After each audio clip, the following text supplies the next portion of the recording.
बहराइच मामले के तत्काल बाद PWD ने 23 दुकानों को और मकानों को तोड़ने के नोटिस जारी कर दिए। इलाहाबाद हाई कोर्ट ने भी बड़ी विचित्र स्थिति कर दी, 15 दिन की रोक लगाई है। ये सब का सब एक षड्यंत्र है। मैं इसलिए कहना चाहता हूँ, बहुत दुख अफसोस की बात है कि राम गोपाल मिश्रा की पत्नी बहुत कम उम्र में विधवा हो गई। लेकिन मैं एक बात बताना चाहता हूँ, इसमें 1300 से ज़्यादा लोगों पर मुकदमे हैं, 125 के करीब आदमी गिरफ्तार हो चुके हैं। 1300 से ज़्यादा लोगों पर जो मुकदमे हैं उसमें भी एक भी आदमी किसी बड़े राजनेता के घराने का नहीं है। जो मारा गया राम गोपाल मिश्रा वो भी बहुत गरीब परिवार से है।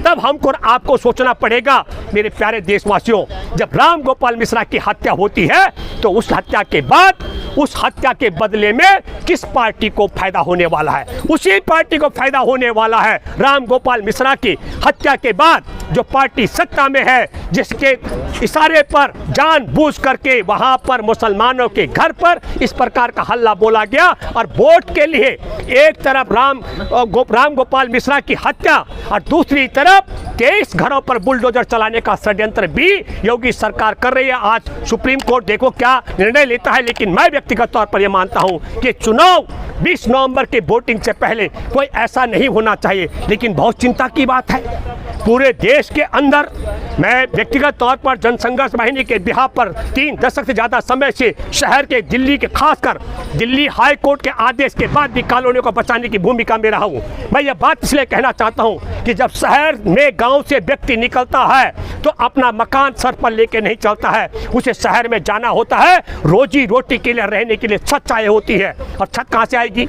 वो सरकार उसको छत नहीं देती है तो वह अपनी हैसियत से नौकरी करके 25-50 गज का ज़मीन लेकर घर बनाता है। और उसमें जब ऐसी सरकार आ जाए जिसका जीवन सिर्फ 5 साल के लिए होता है, वो 50 साल पुरानी कॉलोनी को भी बुलडोजर से ध्वस्त करती है कि ये घर देखिए अवैध है। मैं ये बात इसलिए भी कहना चाहता हूँ कि देश में इस बुलडोजर राज से भी देशवासियों को मुक्ति, ये सवाल हिंदू का घर का नहीं, मुसलमान के घर का नहीं, यह मसला है कि जब आप शहर में निकलेंगे गाँव से तो घर आपको ऐसे ही खरीदने पड़ेंगे। और वो घर में कब आपके बेटे से, कब आपके किराएदार से, कब आपके पड़ोसी से गलती हो जाए और कब उसमें योगी और मोदी का बुलडोजर चल जाएगा, इसका भी आपको हमको सबको सोचना पड़ेगा। दंगे पे कांग्रेस क्यों नहीं बोल रही है? नहीं, एक मिनट, ये कांग्रेस से आप पूछे। बहराइच दंगे पर देखिए, दंगा नहीं है। एक मिनट, बहराइच का दंगा नहीं है। बहराइच दंगा तब होता है जब 2 समुदाय आमने और सामने होते हैं।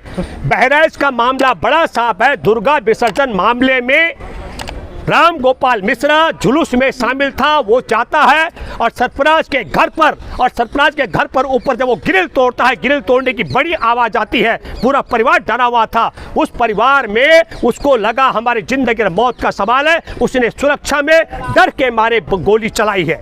ये बात मैं ये नहीं कह रहा उसने अच्छा किया, लेकिन शासन प्रशासन योगी राज में उसके पास उसको लगा इसके अलावा कोई और तरीका बचने का नहीं है। आप कल्पना करो, आप अपने घर में हो और कोई आकर आपकी छत में चढ़ करके आपके ग्रिल तोड़ दे, ग्रिल तोड़ने की आवाज़ से आप और बाहर नारेबाजी हो रही हो, आप सुरक्षा में क्या करेंगे? पहली बात। दूसरी बात है कि राम गोपाल मिश्रा के बाद लूटपाट हुई, आगजनी हुई, चुन चुन करके उसी तरीके से जिस तरीके से 23 दुकानों को और 23 मकानों को चुन चुन करके PWD ने गिराने के नोटिस जारी किए, इसके इतर कुछ और नहीं है। उसमें हिंदुओं के भी मकान है। मैं एक मिनट, मैंने क्या कहा? चुन चुन कर कहा ना मैंने। भाई उत्तर प्रदेश में अगर मात्र सिर्फ बहराइच में ही है, जैसे दिल्ली में भी हाई कोर्ट ने ऑर्डर दिया एक कॉलोनी को ढाने का, कहा कि यमुना गंदी हो रही है। मैं तो दिल्ली हाई कोर्ट में बैठे जजों से कहना चाहता हूँ, चलाइए बुलडोजर, कल ने आज चला दो, लेकिन 2 सबूत के उस कॉलोनी को गिराने के बाद यमुना बिल्कुल पवित्र हो जाएगी। ये सोचना पड़ेगा।